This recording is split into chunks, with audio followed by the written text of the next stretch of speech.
What's up guys? Hi and welcome to Uncle Scott's Kitchen. In this video we are reviewing this guy. This is a Staub enameled cast iron 10¼ inch frying pan. We're going to go through full stats and details, do a bunch of hopefully delicious cooking, and finally answer the question, is this a good frying pan for your money? Who knows? Let's jump in and get started.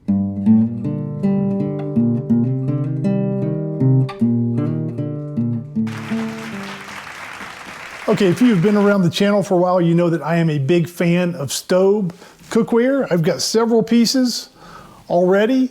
I like enameled cast iron, but most of the enameled cast iron I have is either in the form of a Dutch oven or some sort of roasting pan. I've never had an enameled cast iron frying pan before. This guy lists for about 200 bucks. Normal, regular retail price. I don't ever or rarely ever buy cookware at full retail price. The reason I got this one at this time, I keep a list of lots of different pieces of cookware I want. This one happened to go on sale and I bought this one for about 100 bucks, 50% off, and I jumped on it. Now this one is the mustard yellow color. And I think just right out of the box, great first impression. I like the way Staub packages their cookware, and for an expensive piece like this, when you open it up, a great initial reaction. It comes with, and I hate to be too much of an old fuddy-duddy here, but it has a paper instruction manual, use and care book, and I like that. Now, of course, you can go to the website and download all the information as well, but I like having an actual paper manual, and I like having the colors of the French flag on that little ribbon there. Nice presentation, which you should expect in a piece of fancy French cookware. Made in France, and it's enameled. Now, if you look at it, you can't really see the enamel. It looks like normal bare cast iron, almost kind of sort of like a Lodge cast iron. Normal bare cast iron, this Lodge would need to be seasoned. The enameled cast iron, it may look the same, but the coating of enamel on there, it does not need to be seasoned. So there are going to be some differences between enameled and regular cast iron. We may highlight some of those as we go today. And pretty solid heavy pan for a 10¼ incher. A little bit over 5 pounds, 5 ounces. And by way of comparison, similar size Lodge, about 5 pounds, 6 ounces. So roughly a 1 ounce difference between the two. Not much difference there. And while I'm talking about the Lodge, we might as well compare them right at the top.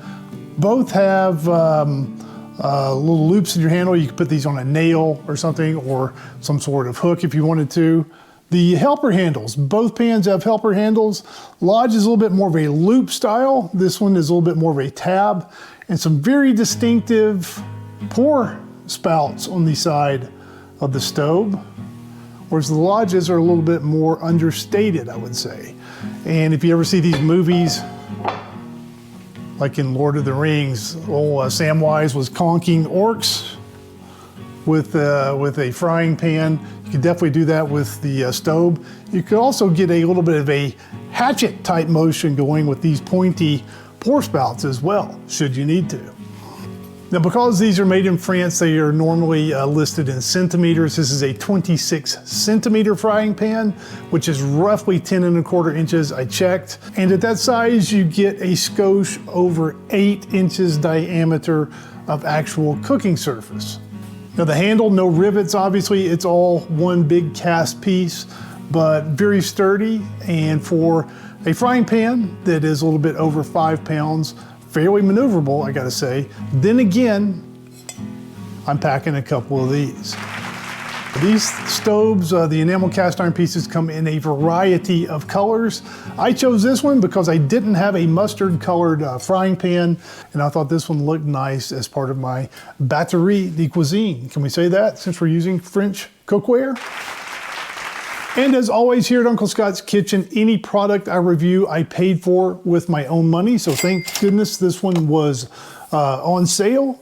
And I hope that keeps my reviews as unbiased as possible. and makes them a little more trustworthy than some of the others you might see where people take free stuff.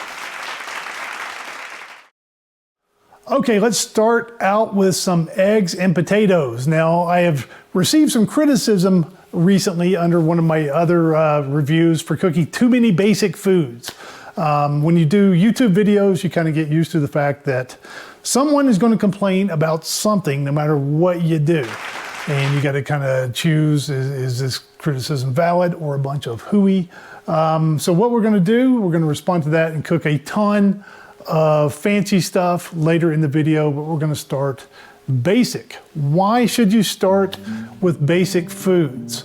A couple of reasons. One is that there's a learning curve with a pan like this, and you can check with my wife and confirm this, but I am not perfect.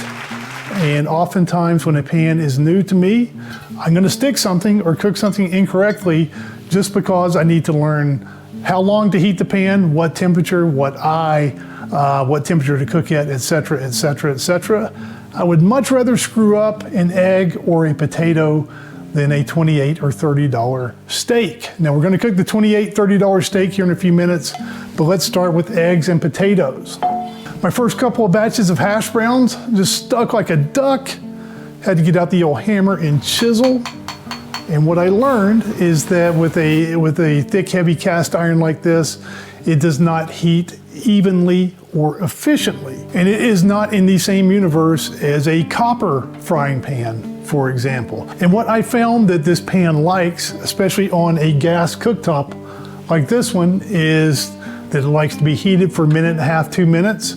And then I turn the burner off and I let it rest for a minute or so. And what that does is allow the heat to diffuse out through the pan and equalize a little bit. Then I turn the burner back on for another minute or so, add my oil, and go on about my cooking. With the hash browns, I did just that and got it dialed in. My third batch of hash browns, these guys are cooking nicely. They're browning, but they are not sticking. They are sliding around. And it's pretty doggone good potatoes. Now, how about some eggs? We're gonna do some omelets, some scrambled, and the proverbial fried egg test. Now, I've noticed around the internet these days, it seems like everyone with a cooking channel is now trying to do the fried egg test, and I guess that's okay, but I've also noticed a lot of very poorly cooked eggs. A lot of people using the water flick test to test whether their pan is preheated or not. If you put water in a pan and it rolls around like little ball bearings, what that tells you when it comes to cooking eggs is that the pan is way too hot to cook an egg, by perhaps up to 150 degrees too hot. You might get an egg to slide like a hockey puck. It will be about the same color and texture as a hockey puck as well. What I like to do is use my butter, and also I've got an IR temperature gun here, thermometer, so you can do this a couple of different ways. I'm adding my butter and cooking my egg at about 270 degrees.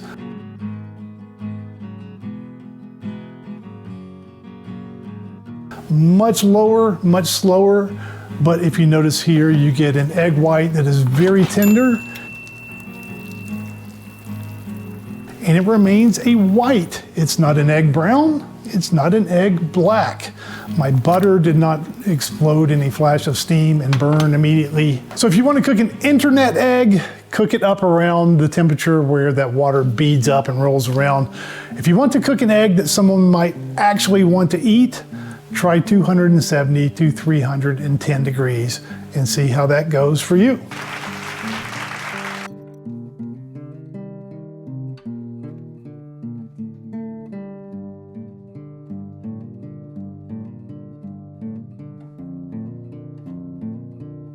Now, next up is the cornbread test. If a pan is going to compete in the cast iron category, it's got to be able to create some delicious cornbread. Here, using my mom's recipe, and for this recipe and the other things I'm going to cook in the video, there will be links and more description, more information in the description area below the video, should you want to make some of these for yourself. And what I'm doing here with the cast iron cornbread is first preheating the stove for 30 minutes. in a 450 degree oven. So this thing is going to be screaming hot and preheated evenly. In the meantime, I get my batter ready. When the pan is almost done preheating, what I do is take it out and add my fat. I add my Crisco at this point and let that Crisco heat up to the same temperature as the pan. I put it back in for a couple minutes, take it out, pour that hot fat into the batter, give it a stir.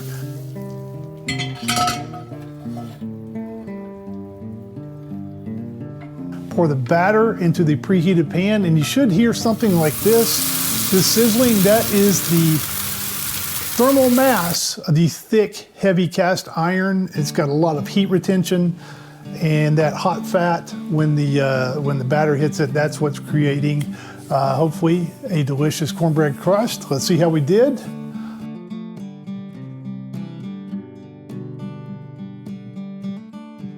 Boom! Nailed the cornbread test. That's a good-looking crust right there produced by the Staub.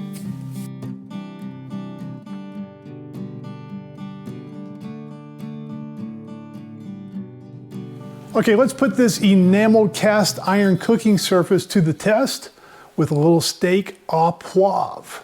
Peppered steak. Starting out with this guy, pretty doggone good-looking steak, about $28. Holy cow! No pun intended, and actually quite reasonable though if you slip your wife's debit card and sneak off to the store when she is not looking. Got my other ingredients ready to go. I've got some shallot, got some butter, got some cognac. Now, if you're ever taking your Lush SATs, note that all cognac is brandy, but not all brandy is cognac. Got some green peppercorns. These are kind of fancy, but luckily there's a specialty goods store not too far away. And of course, some cracked black pepper. I am using my trusty mortar and pestle to crack mine. I've seen some people use frying pans to crack their black pepper. That tends to make a huge mess. I've tried that before, but I don't like doing it that way. And for the Staub, I'm going to preheat this guy in the oven to 350 degrees. Make sure it's all evenly heated and to the temperature I want. That is a little cooler than normally I would cook a steak on a stovetop. Lots of times, if I really want to sear the heck out of a steak, I will use a carbon steel and get that pan to 500, 550 degrees. But with all this fresh cracked pepper on the steak, I don't want to scorch any of that pepper. I'm going to start out a little bit lower here. Take my preheated pan, in goes the steak.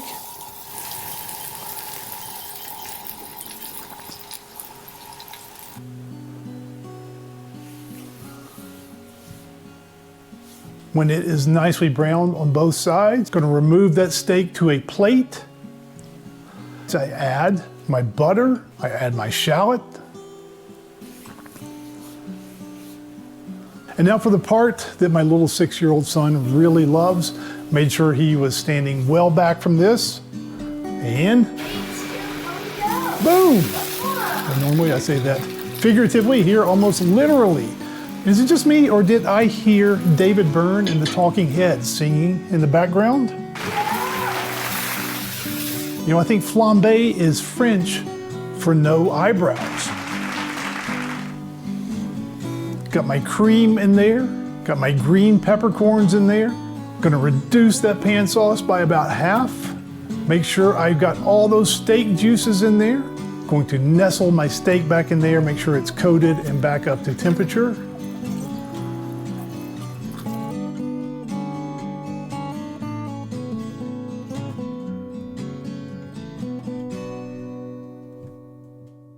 And pretty doggone good steak au poivre, I do have to say.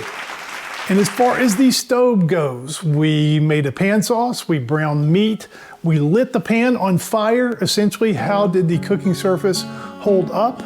Let's jump in here and do a little cleanup and see. Since I made a pan sauce, the pan is essentially halfway deglazed already. I gave it a good wash, got as much stuff out of it as possible. And then I used a little barkeeper's friend. Now, if you go by the manual says to not use any abrasive cleaners on the enamel cast irons.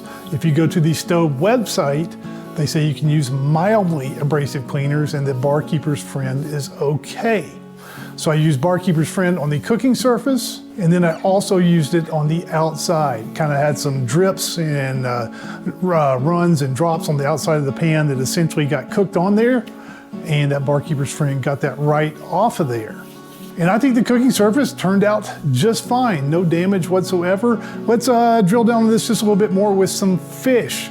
Going to cook a little salmon here, nothing too fancy. Got a couple of salmon fillets, and I'm going just with salt, pepper. I got some onion slices and some olive oil, cooking those. And thank goodness the salmon did not stick. And these pieces of fish may look a little done for some people. We have a 3-month-old baby, and my wife is nursing her and had a craving for fish. And she wants everything well done these days, so not taking any chances there. But when you cook fish, what do you have? Oftentimes is fish odor. So let's continue the cleanup theme here. And what I did for the fish was not only wash the pan and use some Barkeeper's Friend, but for any type of remaining odors, what you can do is bring some water up to a simmer, and then just according to the directions book, add some baking soda and let that simmer for a little while. Give the pan a good wash. And not only does that help clean the pan, I think it gets rid of any fish odors as well. Now, after washing the pan, after getting all that out of there, if you notice any type of haze or rainbow marks on the pan, the way to get rid of those is with a little bit of white vinegar. A little white vinegar in the pan, give it a rub, wash it out and dry it, and you're good to go. And I think the cooking surface, this enamel cast iron, held up very well. Now the manual says, believe it or not, you can run these pans through the dishwasher. No, no, no, we don't do that here at Uncle Scott's Kitchen with our nice cookware.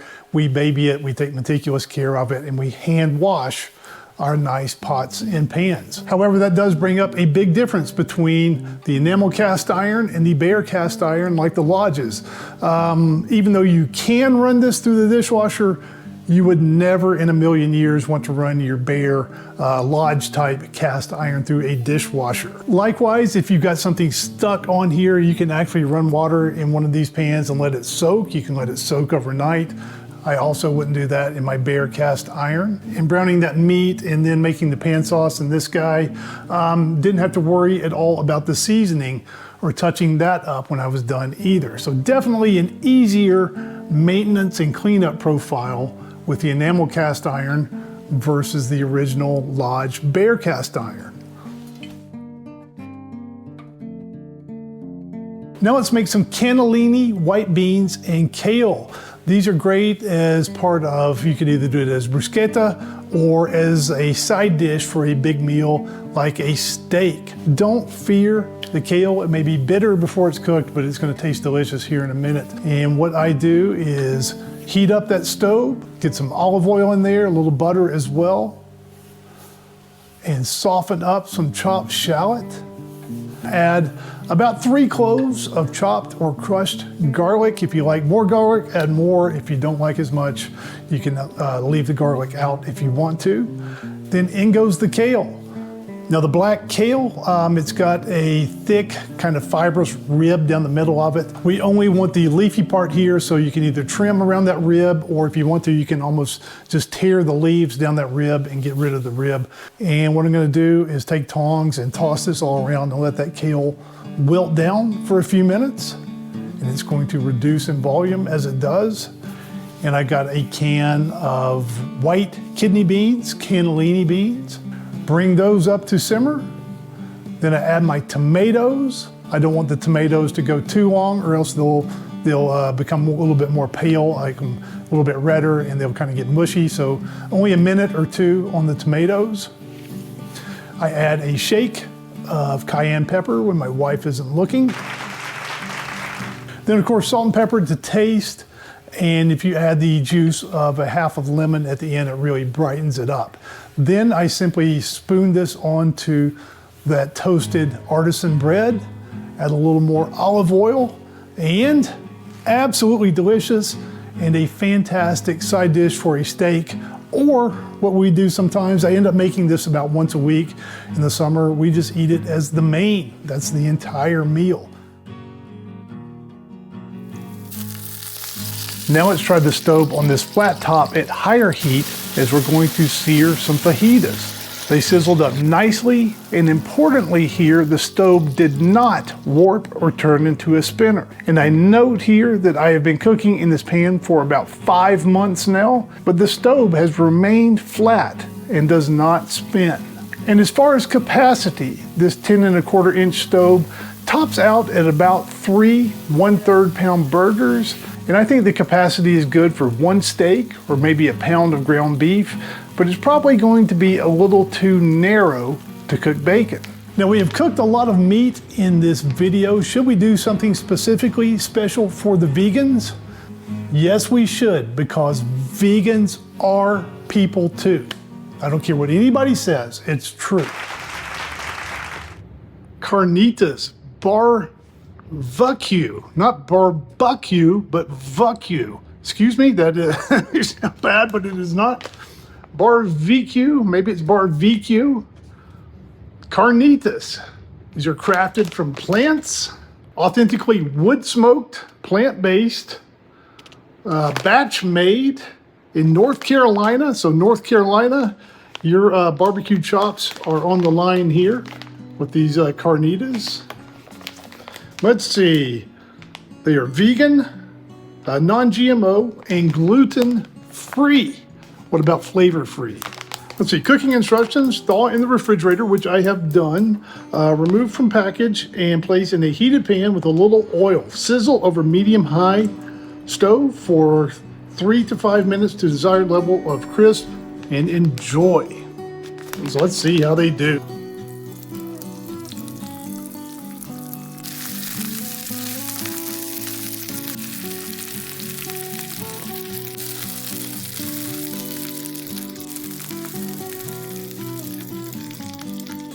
Okay, my first ever barbecue smokehouse plant-based carnitas. They look absolutely amazing. First bite ever. The barbecue carnitas.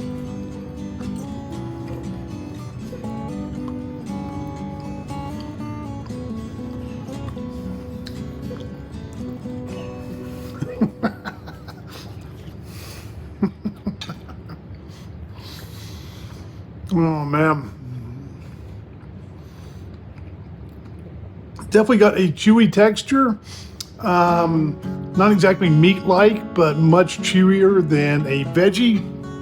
I think these things absorbed a lot of the grease in the old stove there. Now, they didn't put out any weird colored oil or any kind of bad smell, so that's a good thing.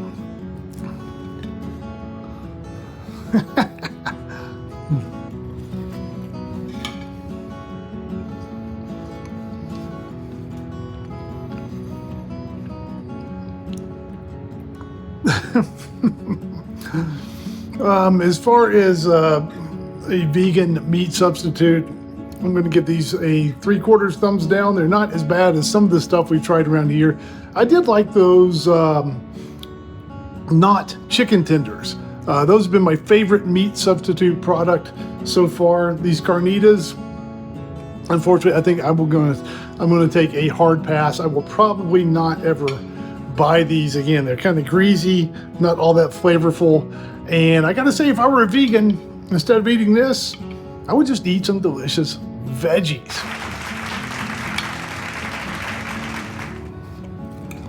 Hard pass on the carnitas. One more bite and the rest go right in the old garbage can.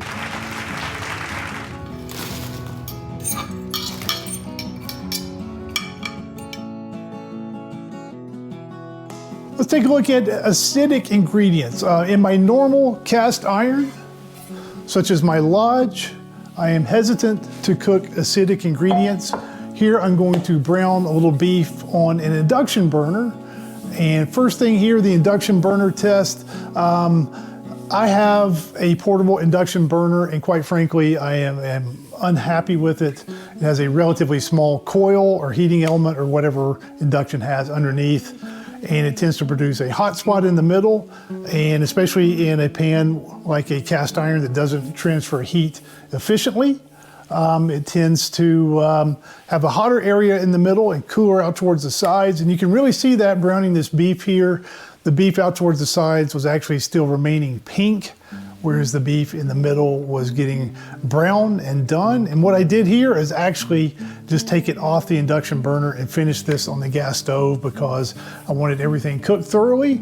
And here, I know it's basic, but I just added some manwich sauce because my son, growing 6-year-old boy, he eats manwiches a couple times a week. It gets him to eat beef. But what it illustrates here is that the enamel cast iron can handle acidic ingredients. I would not do this in my normal Lodge cast iron, as we all know, tomatoes especially, but anything with vinegar, this has vinegar and tomatoes in it, that can really eat away its seasoning. So I wouldn't do this in carbon steel, and I don't do it in my bare cast iron, but the enamel cast iron can handle the acidic ingredients. And as far as using this guy on an induction burner, I would only do it if you have an induction burner that really matches up well with the bottom size of this pan.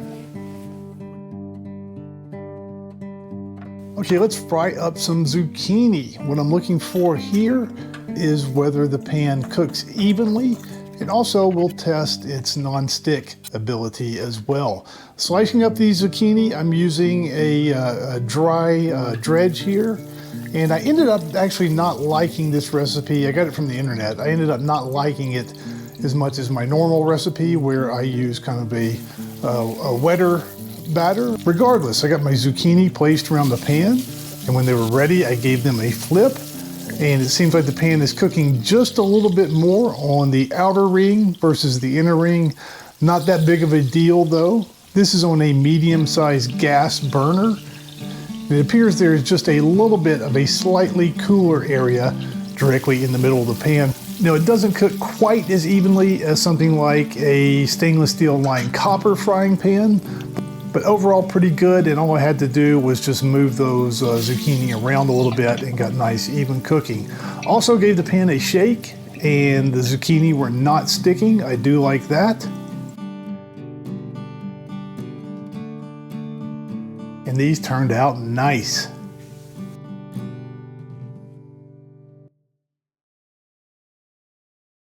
It comes a little more comparison of cooking surfaces. With this bare traditional cast iron with this Lodge, everybody's heard a story of somebody's great-grandmother that has a cast iron skillet that hasn't been washed since 1948 and has seasoning a half a mile thick. That is not going to happen with the enamel cast iron. You don't really build up layers of seasoning with the enameled in the way you do with the bare traditional cast iron. So whatever non-stick performance you get is not going to change very much. But I do want to point out though that with the cornbread, with the zucchini, with the potatoes, with the eggs, you can get non-stick cooking performance in the enameled cast iron. You just have to preheat the pan correctly and cook your food with fat at the correct temperature. Now let's talk a little bit about fun factor and personality with these stoves.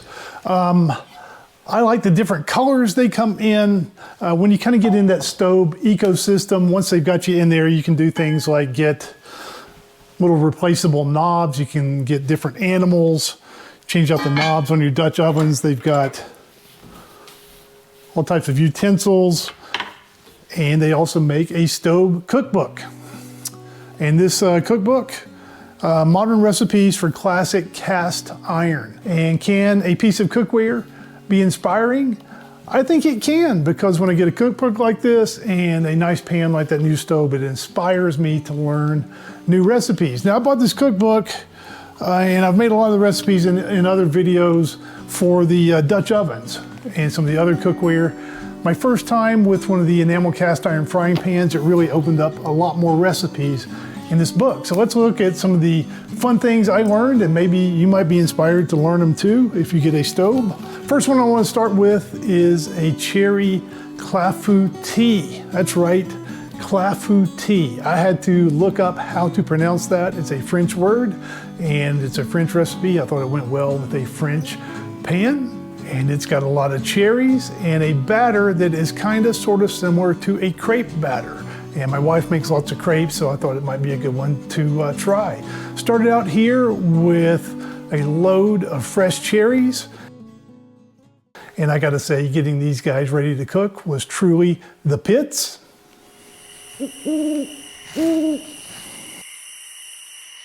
Got some eggs, brown sugar, flour, vanilla. Got some Kirsch liqueur, cherry liqueur, so it also gave me a good excuse to go to the liquor store. Got some half and half salt and turbinado sugar. Had no idea what turbinado sugar is. It's essentially like brown sugar, but a little bit coarser. And you can really feel a texture to it.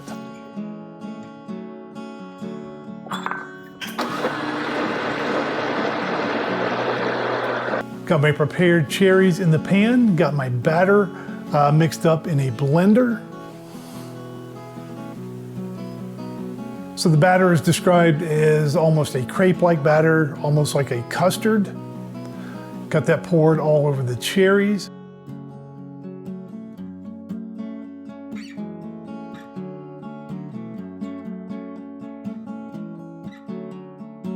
Added some of that turbinado sugar to the top. Bake this for about 50 minutes, and for my first Clafoutis, I thought it turned out pretty doggone nicely. Looks pretty doggone close to the picture in the cookbook.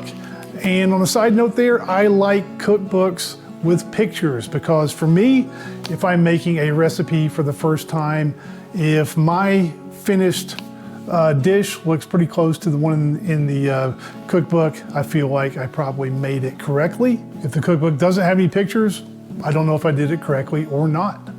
What about some strawberry crumble with oats and hazelnuts? What I liked about this recipe is that it seemed kind of like the official fancy French version of the Dutch oven camping cobbler I usually make on camping trips. Let's see if we can make a fancier version here. I started with a bunch of strawberries, got those guys prepped.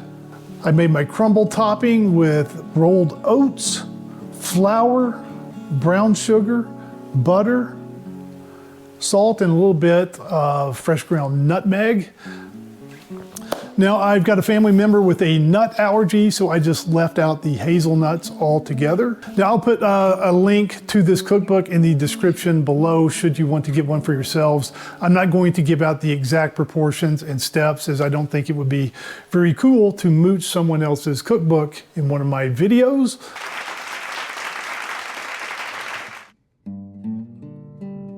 And looking back here, if I made any mistake, it is this recipe is probably for an 11 or 12 inch frying pan, and I made it in a 10 inch, and I had a little bit of extra crumble on there. But when it comes to toasted, buttered rolled oats with sugar, can you really go wrong with too much crumble? Fairly simple recipe, and I thought it turned out deliciously, and it looks very similar to the recipe in the cookbook. And once again, a very nice presentation. And presentation, always very important. I like the way this dish looks with that yellow frying pan, and would be perfectly happy taking this directly from the oven to the table and presenting it as a finished dish. Now, how about a little roasted cauliflower? You know, when I reviewed the Staub enameled cast iron oval roaster, I made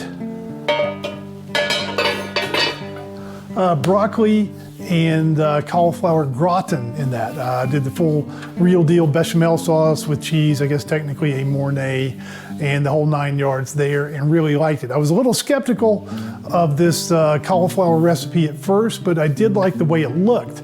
Cooking an entire head of cauliflower at once.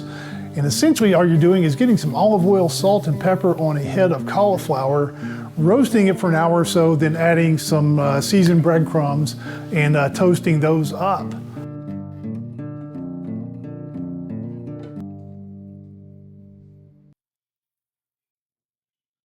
pretty striking, dramatic presentation. I never cooked a cauliflower like this before.